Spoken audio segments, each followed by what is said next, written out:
Oui, bonjour. Mon nom est Nancy Wiscuti-Crépeau et je suis professeure à l'Institut national de la recherche scientifique. Je suis professeure à l'unité mixte de recherche en études autochtones INRS U4 et cette unité de recherche, elle est située à l'école d'études autochtones à Val-d'Or. Alors, ça fait un peu long comme titre, mais en fait, c'est un peu nouveau là, comme façon de collaborer entre universités, justement, pour mettre à contribution la recherche auprès des communautés autochtones, mais aussi pour faire face à des enjeux de société, notamment des enjeux de société auxquels on fait face actuellement. Nancy, pour la première fois cette année, on soulignera la Journée nationale de vérité et de réconciliation. Pourquoi c'est important qu'il y ait une journée comme celle-là au Canada et au Québec? Ben, moi-même, je suis un enfant né d'une mère qui est allée au pensionnat de Saint-Marc-de-Figuerie, ici, tout près d'Amos. Et je pense qu'une journée nationale de la réconciliation, c'est une façon de reconnaître le parcours de ces personnes-là qui ont dû faire un cheminement difficile au cours des dernières années et qui a été passé sous silence dans l'espace public. Je vous dis ça parce que moi, j'ai été témoin de ce cheminement-là et je suis aussi une personne qui a vécu les impacts intergénérationnels des pensionnats autochtones. Je vous donne un exemple. Moi, mon grand-père ne parlait pas le français. Il parlait seulement l'Anishinabemwin ou la langue algonquine, comme on dit communément. Mais moi, je ne parlais pas la langue parce que, bon, ma mère est quand même est allée vivre en ville à la sortie du pensionnat. Elle a épousé un Québécois et chez nous, l'éducation, c'était en français. Je suis allée dans les écoles provinciales et donc, moi, je n'ai pas pu communiquer avec mon grand-père. Je n'ai jamais eu une vraie conversation avec lui. Bien sûr, j'ai trouvé d'autres façons d'apprendre à connaître mon grand-père, mais vous savez, pour tout enfant, c'est quoi qu'il y a de plus banal dans la vie d'un enfant de parler de tout et de rien avec son grand-père? Marc-Antoine, tu pourrais m'en témoigner toi-même. Moi, je n'ai pas eu cette occasion-là, malheureusement. Et je vous dirais aussi qu'il y a beaucoup d'enfants de ces générations-là qui n'ont pas eu ce contact-là privilégié avec leurs grands-parents. Alors, pour moi, je pars de ce vécu-là pour dire pourquoi c'est important une journée nationale de la vérité et de réconciliation, parce que c'est important pour les Québécois de comprendre aussi, je dis aussi les Canadiens, de comprendre le contexte dans lequel notre pays a été fondé. Oui, évidemment, la question des pensionnats autochtones, c'est une étape cruciale de la dépossession territoriale des Autochtones, où justement, cette dépossession-là, elle était à son summum. Les pensionnats ont été un instrument justement pour sortir les enfants du poids. Ça a été aussi un instrument pour mettre les gens dans des réserves, pour justement mieux exploiter les ressources. Et je crois aussi que l'idée derrière les pensionnats, c'était bon de faire en sorte que les gens oublient leur mode de vie, oublient leur langue, et pour se faire accepter par la société québécoise, pour se faire accepter par la société canadienne. L'idée dans cette question de connaître la vérité, ce n'est pas de dire que les Canadiens d'aujourd'hui sont responsables de ce qui arrive. Je pense que ça n'a jamais été ça la question. Par contre, on a la responsabilité de s'informer. On a la responsabilité comme société aussi d'enseigner cette partie de l'histoire qui a souvent été mise de côté parce que, bon, on racontait seulement une version de l'histoire. Mais c'est de savoir, par contre, comment que nos prédécesseurs, comment les prédécesseurs du peuple canadien se sont comportés envers les peuples autochtones. Et ça, je pense que la majorité, la très grande majorité, l'ignore. Et une première étape, justement, c'est de comprendre comment la colonisation a eu des impacts sur nos modes de vie aujourd'hui. Et je pense que quand on prend le temps de raconter aux citoyens et aux futurs citoyens québécois comment les choses se sont passées, moi je fais confiance à l'intelligence des gens avec l'information dont ils ont besoin pour comprendre les enjeux autochtones. je fais confiance à leur intelligence pour qu'ils puissent se faire leur propre idée des enjeux auxquels on fait face aujourd'hui. Parce que, bon, c'est certain que les dernières années aussi, bon, on sait la crise auquel la ville de Val-d'Or a fait face avec la question des femmes autochtones disparues et assassinées, le drame qu'on a vécu avec Joyce Echaquan dans le domaine de la santé. Tous ces tristes événements sont un symptôme qu'on doit changer la relation qui existe entre les Québécois et les Autochtones. Et je pense que chacun d'entre nous, on a une certaine responsabilité justement en tant qu'agent de changement, de faire en sorte que les choses se passent autrement aujourd'hui. Et je pense que dans nos gestes au quotidien, on peut faire des petits gestes très concrets. Bon, on voit des gestes symboliques, mais aussi on peut recourir à des actions plus concrètes. Puis je donne un exemple, par exemple. Une action symbolique qui commence à être de plus en plus utilisée, c'est la reconnaissance territoriale. Vous savez, la ville de Val-d'Or, puis la région de l'Abitibi, on sait que cette très belle région, elle est fondée, elle est située sur un territoire Anishinaabe, un territoire qui n'a pas été cédé, c'est-à-dire un territoire qui n'a pas fait encore l'objet d'un traité. Et je pense que ça, c'est un début de reconnaissance, puis pour avancer tranquillement vers la réconciliation. Alors, on se dit souvent aussi, on n'est pas préparé à la réconciliation. Mais aussi, on peut se poser comme question, est-ce qu'on est prêt à reconnaître certains faits historiques? Alors, vous voyez, des fois, on peut changer l'angle de la question en se disant, je veux lutter contre le racisme. Mais maintenant, qu'est-ce que je peux faire pour établir une nouvelle relation avec les Autochtones? Parce qu'on parle un petit peu de la même chose, mais là, on ne va pas nécessairement dans lutter contre quelque chose de négatif, mais plutôt de construire ensemble une nouvelle façon de voir l'autre à partir de ce qu'il a vécu. Et puis, je pense que aussi, je dirais que dans cette démarche-là, une première étape aussi qui serait intéressante ou importante pour les gens de franchir, c'est d'aller voir qu'est-ce que c'est que la commission de vérité et de réconciliation. Parce que le rapport de la commission de vérité et réconciliation, il est accessible sur Internet pour tout le monde qui veut en prendre connaissance. Et aussi, il y a quand même des appels à l'action qui ont été publiés en 2012, hein, ça fait presque 10 ans quand même, et on voit des appels à l'action dans toutes les sphères des services publics, que ce soit en éducation, que ce soit au niveau de la santé, au niveau de la justice.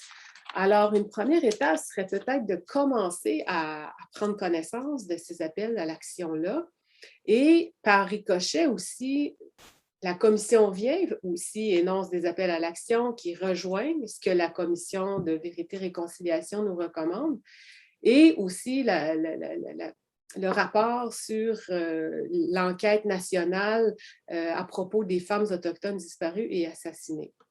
Donc, on a quand même beaucoup d'outils, de ressources qui sont là pour nous orienter et je pense que ça revient à chacune des organisations ou des individus à se les approprier, puis de voir de quelle façon, dans mon quotidien, je peux apporter quelque chose de différent.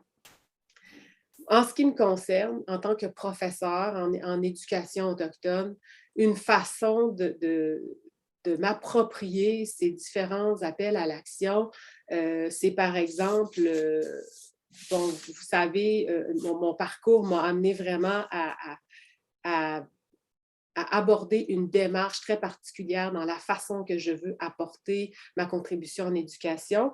C'est, par exemple, d'abord de reconnaître que l'éducation, elle est fondée sur le drame collectif des pensionnats autochtones. Hein. On sait que l'éducation a été un instrument pour assimiler les Autochtones. Donc, en reconnaissant ce bagage-là aussi de mon domaine, ben, ça me permet aussi d'expliquer pourquoi dans mon travail, je veux contribuer à réparer ce qui a été posé comme préjudice aux langues autochtones. Ça fait partie justement de ma posture. Dans tous les travaux de recherche que je veux mener, je veux justement réapprendre ma langue parce que je n'ai pas eu l'occasion de le faire. Et je veux aussi apporter des changements dans la structure, au niveau du système d'éducation pour faire en sorte que les langues autochtones aient une place plus importante dans l'éducation des enfants. Parce que le système d'éducation, la société québécoise aussi, les acteurs politiques notamment, on a un questionnement à se poser, puis on doit réfléchir sur comment on peut faire cette place-là dans l'éducation des enfants qui sont dans les écoles des communautés, mais aussi auprès des enfants qui sont dans le système scolaire québécois. Vous savez, au Québec, c'est plus facile d'apprendre l'espagnol dans notre système scolaire que d'apprendre une langue autochtone. Alors, pourquoi on ne pourrait pas commencer par offrir l'occasion aux Québécois aussi d'apprendre à dire kwe à son voisin, à le saluer, puis à apprendre des expressions d'usage de base. Je pense qu'on peut apprendre beaucoup de choses sur les Autochtones, mais on peut apprendre aussi avec les Autochtones en dialoguant avec eux dans leur langue. Si je te demandais de définir pour toi, c'est quoi la vérité? On parle de la Journée nationale de vérité et de réconciliation. Comment tu définirais rapidement le concept de vérité dans ce contexte-là? Ben, moi, la vérité, je n'ai pas de réponse à vous donner par rapport à ça, mais le concept de vérité vient avant le mot réconciliation. Alors, je pense que quand on pense à la vérité, c'est qu'on doit se poser la question, pourquoi qu'on parle de réconciliation? Qu'est-ce que je sais des Autochtones? Qu'est-ce que je connais de l'histoire qui a été vécue par les peuples sur le territoire sur lequel je vis? Donc, cette vérité-là, c'est d'apprendre à connaître les peuples autochtones, d'apprendre à nommer le peuple qui vit sur notre territoire, combien on a de communautés, combien vivent en ville, qui sont les Autochtones qui vivent à Val-d'Or, par exemple, à quoi sert un centre d'amitié. Ça, c'est une façon c'est une quête vers la vérité, c'est d'apprendre à connaître les réalités autochtones. C'est aussi d'apprendre à connaître leur langue, c'est aussi d'apprendre à connaître les personnes qu'on côtoie comme autochtones, d'où elles viennent, de quelle famille elles font partie. Puis c'est d'apprendre aussi à garder à l'esprit qu'on ne doit jamais perdre de vue cette notion-là quand on veut se réconcilier. On veut souvent passer à l'action parce qu'il y a un malaise. Je sais qu'il y a un malaise, puis c'est jamais quelque chose d'agréable pour les individus. Puis comme je l'ai dit tout à l'heure, vous n'êtes pas coupable de ce qui est arrivé, mais vous devez comprendre pourquoi aujourd'hui les Autochtones rencontrent des enjeux et des défis aussi importants. Pourquoi qu'il y a des écarts entre la société québécoise et les peuples autochtones au Québec. Ça vient de notre histoire. Et si vous vous posez cette question-là, c'est parce que vous avez des choses à connaître, vous avez des choses à comprendre. Et ça, vous pouvez y parvenir en posant des questions, en entrant en relation avec les Autochtones. Et je pense que ça sera le défi majeur de la plupart des non-autochtones, c'est d'apprendre à accueillir ce malaise, mais ce n'est pas dans le but de se venger. On est là pour avancer, mais je pense que oui, avancer, mais souvent les gens disent « Ah, ben ça, c'est le passé. » Oui, c'est le passé, mais aujourd'hui, nous, on vit avec et on a appris à vivre avec ce passé-là. Et je pense que le fait que ce passé soit reconnu par la société dominante, bien, ça fait partie du processus de guérison, puis ça fait partie du processus de réconciliation. Donc, ça nous aide à comprendre ta définition de la vérité dans ce contexte-là. Pour ce qui est de la réconciliation, comment tu la vois, cette réconciliation-là? Les gens qui disent on ne peut pas quitter puis laisser le territoire, puis ça va jusqu'où? Dans un sens, ça couvre quel type de sphère, cette réconciliation-là? Est-ce que c'est juste une chose de gouvernement, un concept qui touche les structures administratives ou si ça touche les individus aussi? Ça va jusqu'où? Mais pour moi, la réconciliation, ça touche toutes les sphères de la société. Oui, évidemment, les gouvernements, ils ont un rôle à l'intérieur de ce processus parce que, bon, on parle beaucoup de la reconnaissance et de l'application, par exemple, de la Déclaration des Nations unies sur les droits des peuples autochtones dans la gouvernance au niveau du Québec. Mais ça ne veut pas dire que les non-autochtones doivent retourner chez eux. Ça fait quand même des décennies que les Autochtones revendiquent des droits sur leur territoire ancestraux. Ce sont des droits qui sont reconnus aussi dans la Constitution canadienne. Alors, la Déclaration des Nations unies, c'est une façon d'inciter les États-nations, justement, à prendre leurs responsabilités et à définir comment ces droits vont s'appliquer auprès des peuples autochtones. Et ça fait longtemps que les Premières Nations et que les peuples autochtones le disent, mais maintenant, on est rendu à une étape de justement de négocier des traités modernes pour faire en sorte que les relations soient beaucoup plus équilibrées. Parce que vous savez, les compagnies minières, par exemple, elles exploitent le territoire, elles exploitent le territoire des Anishinaabe ici dans la région, mais souvent ces gens-là ne sont pas toujours consultés et ils ne sont pas nécessairement non plus ils n'en tirent pas les bénéfices financiers pour assurer un développement économique dans les communautés. Et vous savez, ici en Abitibi, on a une communauté qui n'a pas accès aux commodités de base de la vie de tous les jours. Alors, pour moi, la réconciliation, c'est de dire comment maintenant on peut faire en sorte comme société qu'on arrête de toujours repousser justement cette... Je ne sais pas comment je pourrais dire, mais comment qu'on peut prendre nos responsabilités puis de définir ces relations-là avec la question des droits autochtones, puis pour justement permettre aux communautés d'être autonomes, de développer leur indépendance, parce que tant que ces questions-là ne seront pas...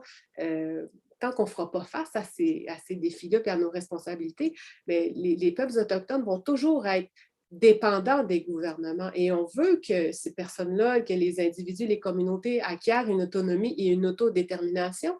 Donc, la Déclaration des Nations unies, c'est un des préalables à la réconciliation. Et pour moi, quand j'entends un gouvernement qui dit qu'on veut adapter la Déclaration des Nations unies parce qu'on ne veut pas que les Autochtones aient un droit de veto sur le développement du territoire, je pense qu'il y a encore un chemin à faire pour comprendre qu'on doit établir au Québec une relation de nation à nation et non en tant que gouvernement qui doit adapter ces relations. Je pense qu'on doit se donner cet espace-là justement pour voir c'est quoi la relation qu'on veut. Parce que ça fait longtemps qu'en tant que peuple, qu'on demande au gouvernement de s'asseoir avec les Autochtones puis de définir ces paramètres-là, mais on est toujours en train de quémander. Alors, la réconciliation, pour moi, c'est qu'est-ce qu'on peut faire justement pour être capable de s'asseoir, de régler des choses qui ça fait longtemps qui traînent, puis ça représente un boulet pour les Autochtones. Et puis surtout aussi de leur donner une certaine liberté d'exister en tant que peuple, parce qu'ils ont le droit. Ce n'est pas... Puis je pense qu'aussi, c'est d'arrêter de se dire que les Autochtones, ils ont des privilèges, mais ils ont des droits. Et ces droits-là, ils sont reconnus et ils existent. Et on a seulement un bout à faire pour les actualiser aujourd'hui en 2021. Et les faire respecter, tout simplement. Effectivement. Donc, la réconciliation, c'est vraiment un très, très long cheminement. Mais je pense que l'idée, c'est d'avancer un petit pas à la fois. Je pense qu'on ne doit pas reculer. c'est ce qui est important. Puis avancer à vitesse grand V, parfois, ben, on oublie peut-être, ça peut nous amener à oublier certaines choses et à ne pas voir les angles morts. Alors, c'est mieux avancer tranquillement que d'avancer à vitesse grand V puis de commettre certaines maladresses. Mais je pense que le processus de réconciliation, il se fait avec les Autochtones et non à partir de décisions qu'on prend tout seul dans son bureau, puis de dire, ben là, aujourd'hui, on va faire, par exemple, brûler des livres sur l'histoire, l'oppression de l'histoire. Vous savez, c'est qu'il faut le faire avec les communautés, puis je pense que, comme je le disais tout à l'heure, le cœur de la réconciliation, c'est d'être capable d'établir une relation avec des communautés autochtones. Et je crois que si on maintient cette idée, cette philosophie, cette approche, bien, ça peut seulement être enrichissant de part et d'autre. Il y a à Val-d'Or autour de 2000 personnes qui font partie des Premières Nations, mais qui sont également des Val-d'Oriennes et des Val-d'Oriens, des gens qui habitent ici. Puis c'est sans compter tous les gens qui sont de passage, que ce soit des Cris, des Atikamekw, des Anishinabés aussi. Quel message on pourrait leur envoyer aujourd'hui dans le cadre de cette Journée nationale de vérité et de réconciliation? Parce que le but, c'est de s'adresser, oui, à tous les Val-d'Oriens, toutes les Val-d'Oriennes, leur dire d'être ouverts au peuple autochtone, mais on aimerait pouvoir s'adresser aussi aux membres des Premières Nations qui habitent Val-d'Or. Qu'est-ce qu'on pourrait leur dire? Ben, en fait, pour moi, je pense qu'un message que j'aurais à dire, c'est que les découvertes du corps de milliers d'enfants qui ont fréquenté les pensionnats, on voit en Colombie-Britannique, par exemple, ça a été le point de départ. On sait que c'est une étape qui est très difficile pour les familles. Et je pense qu'au Québec, on n'est pas encore rendu à cette étape-là, à savoir s'il y a des corps au sein des anciens sites des pensionnats. Ça va être le cas.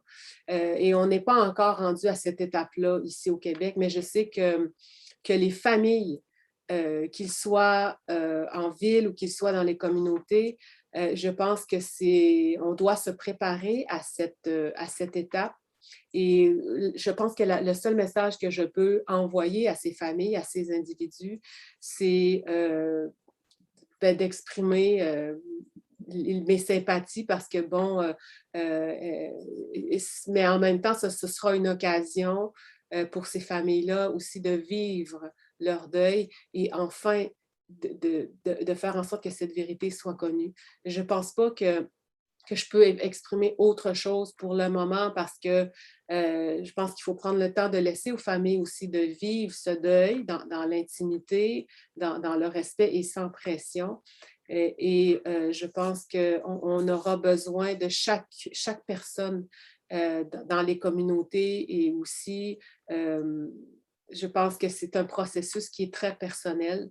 Et tout ce que je peux dire, c'est que c'est important de trouver la force et le soutien qu'on a besoin pour justement avancer vers la guérison, pour être en mesure d'être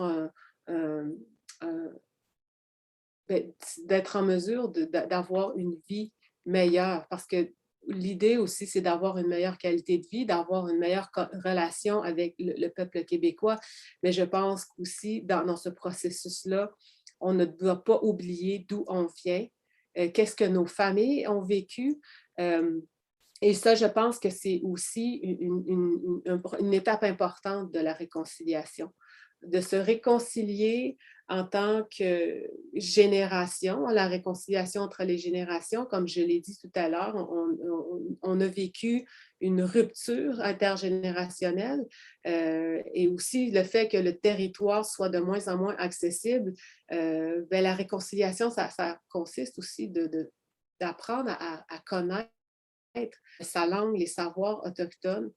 Alors, réapprenez à connaître votre culture, votre langue pour être capable de la partager. Je pense que c'est le message que j'aurais à envoyer. En terminant, la route de la réconciliation, c'est pas une route droite et calme et sur le plat. Ça peut varier, il peut y avoir des détours des fois à l'occasion. Où est-ce que, de ce que tu sens, où est-ce qu'on en est sur cette route-là? Est-ce que tu es optimiste face au chemin parcouru ou au chemin qui reste à parcourir? Est-ce que tu es un peu découragé des fois? Parce qu'il y a souvent des avancées, puis des fois, il y a des drames ou des reculs. Selon toi, où est-ce qu'on en est? Quelle est ton attitude ou ta perception face à cette route-là de réconciliation? Ben, en fait, je dirais qu'on est probablement au point de départ, de reconnaître qu'on doit cheminer vers la vérité, puis d'apprendre à connaître pourquoi on veut se réconcilier. Moi, je pense qu'on est rendu à, à cette étape embryonnaire. C'est certain qu'il y a quand même, on doit souligner aussi qu'il y a beaucoup de choses qui ont été faites. Par exemple, si on regarde les centres d'amitié autochtones, je pense que ils ont toujours été dans une posture pour faire connaître l'histoire des Autochtones, apprendre à combattre le racisme. Bon, il y a quand même des avancées au Québec, mais je ne suis pas prête à dire qu'on est rendu à la réconciliation encore. Je pense que ça va être un long chemin avant d'arriver à la réconciliation parce que présentement, on doit établir de quelle façon qu'on veut faire connaître l'histoire. Par exemple, dans l'éducation, on n'est pas encore rendu à l'étape où les enseignants, par exemple, sont préparés et formés à enseigner l'histoire des Autochtones. Et je pense que même les peuples autochtones eux-mêmes en sont à reconstruire ce propre récit historique qu'ils ont vécu au cours des dernières décennies parce que, bon, eux aussi, ils ont des choses à exprimer. Alors, je pense qu'on est à un début, un modeste début, mais je vous dirais que ce n'est pas en soi une critique négative. Là. Je pense que c'est un constat. Je pense qu'il faut aussi savoir que il y a une ampleur à cette démarche. Mais je pense que ça repose aussi sur la volonté de chaque individu, à savoir comment que moi je peux me situer dans ce processus-là. Je pense que moi, en tout cas, ce que j'ai remarqué au cours des dernières semaines, c'est qu'on a beaucoup d'organisations, que ce soit des organisations en éducation, que ce soit au niveau des municipalités. On veut aller vers la réconciliation. Donc, ça s'inscrit beaucoup dans des plans institutionnels, ce qui est quand même bien en soi. Mais je pense qu'il faut dépasser cette sphère-là et d'aller vers la sphère individuelle, puis de se donner une idée plus claire de qu'est-ce que moi je peux apporter à la réconciliation, mais qu'est-ce que je connais au niveau de la vérité, puis qu'est-ce que ça veut dire pour moi. Donc, on est au début, mais je pense que l'important, c'est d'avancer tranquillement, mais sûrement. Puis surtout, c'est mieux d'avancer tranquillement que de reculer 3 ou 4 pas en arrière à cause que justement, on veut aller trop vite. Les vrais changements, c'est dans l'inconfort qu'ils se font. Alors, profitons de cet inconfort justement pour aller de l'avant, puis de se donner l'occasion de rêver de qu'est-ce qu'on veut ensemble. Chi-miigwech, Nancy Wiskouti, Crépeau, merci d'avoir pris le temps de nous parler aujourd'hui. C'est très apprécié.